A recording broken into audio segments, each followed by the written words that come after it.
Kalau bisa langsung napas dalam.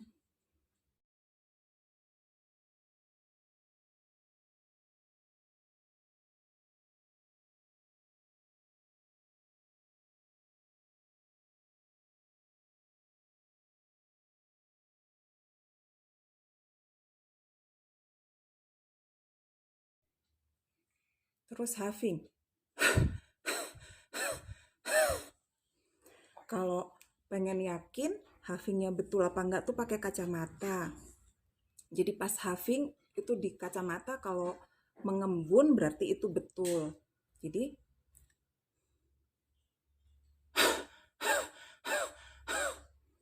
nah, ini berarti sudah huffing.